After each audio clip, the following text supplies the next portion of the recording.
রমা একাদশীর পরেই আসছে উত্থান একাদশী। এই উত্থান একাদশী কবে পালন করবেন, পালনের শুভ সময় কখন, এছাড়াও কোন দিন আপনি পালন করবেন, নভেম্বরের 1 তারিখ নাকি নভেম্বরের 2 তারিখ, এই নিয়ে কিন্তু প্রত্যেকের মনেই সংশয় আছে।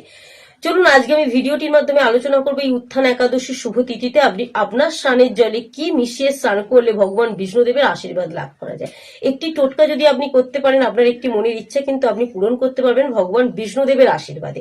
তবে এই উত্থান একাদশী কেন পালন করা হয় জানেন? উত্থান একাদশীর কথার অর্থ হলো পরিবর্তন একাদশী। অর্থাৎ 4 মাস আগে যখন ভগবান বিষ্ণুদেব শয়নে গিয়েছিল সেই সময় ছিল শয়ন একাদশী, এবং 4 মাস পর যখন ভগবান সেই শয়ন থেকে উঠে আসবে তখন হয় উত্থান একাদশী বা পরিবর্তন একাদশী। এই দিন ভগবান বিষ্ণুদেব যেহেতু তার শয়ন থেকে উঠে আসবে, তো অবশ্যই কিন্তু আমাদের প্রতিটা সনাতন ধর্মের মানুষদের বেশ কয়েকটি নিয়ম আছে, সেই নিয়ম কিন্তু পালন করতে হবে। এছাড়া যারা ব্রত পালন করবেন তাদের জন্য ভিডিওটা অত্যন্ত গুরুত্বপূর্ণ।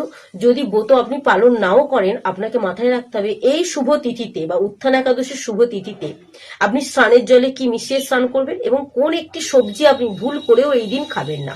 এছাড়া এই টোটকাটি যদি সকলেই করতে পারেন, শুভ ফলাফল কিন্তু আপনার জীবনে আপনি লাভ করতে পারবেন। চলুন, ভিডিওটা অত্যন্ত গুরুত্বপূর্ণ হতে চলেছে। আমার অনুরোধ রইল প্রত্যেককে দেখার বা প্রত্যেককে শোনার।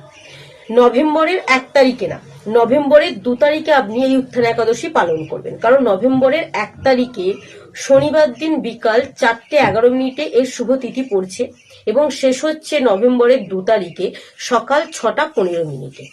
তবে পালন করার শুভ সময় হচ্ছে নভেম্বরের 2 তারিখ রবিবার দিন সকাল 8:41 থেকে দুপুর 12:43 পর্যন্ত। অর্থাৎ নভেম্বরের 2 তারিখটা কিন্তু পুরো দিনটাই আপনাকে উত্থান একাদশীর নিয়মটা পালন করতে হবে, কারণ এই দিন যদি আপনি বেশ কয়েকটি নিয়ম পালন করতে পারেন, শুভ ফলাফল কিন্তু বিষ্ণুদেবের আশীর্বাদে আপনি লাভ করতে পারবেন। সকালে ঘুম থেকে উঠবেন, ওঠার পর অবশ্যই আপনি যদি আপনার আশেপাশে কোনো পবিত্র নদী থাকে সেই পবিত্র নদীতে গিয়ে স্নান করে আসবেন, কারণ গঙ্গা স্নান করাটা অত্যন্ত পবিত্র বলে মনে করা হয়। যদি গঙ্গা আশপাশে না থাকে, যদি গঙ্গা থাকে খুব ভালো, যদি না থাকে কোনো পবিত্র নদীতে গিয়ে স্নান করতে পারেন।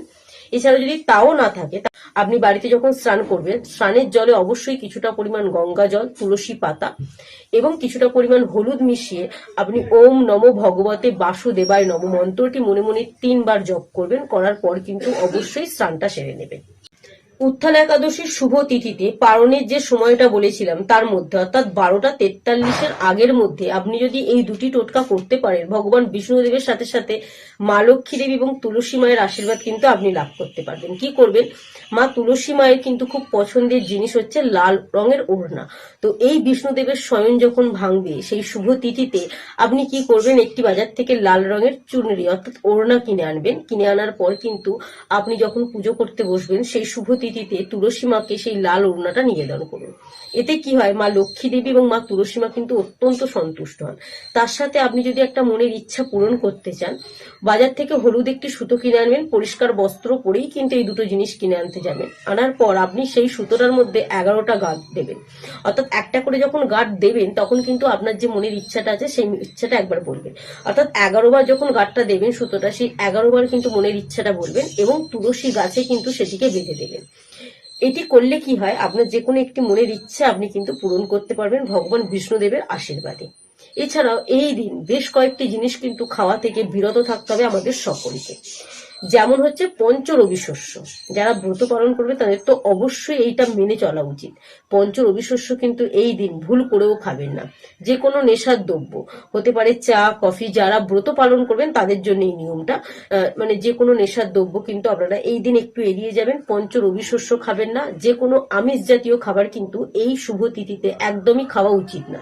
তবে এই আমিষ জাতীয় খাবার কিন্তু প্রত্যেকেরই মেনে চলা উচিত। যারা ব্রত পালন করবেন তাদের তো একদমই নয়, যারা ব্রত পালন করবেন না তাদেরও কিন্তু এই দিনটা একটু নিরামিষ আহার যদি করতে পারেন, ভগবান বিষ্ণুদেবের আশীর্বাদ কিন্তু আপনিও লাভ করতে পারবেন। আপনার সংসারের জন্য কিন্তু মঙ্গল কামনা আপনিও করতে পারবেন এই কয়েকটি নিয়ম পালনের মাধ্যমে।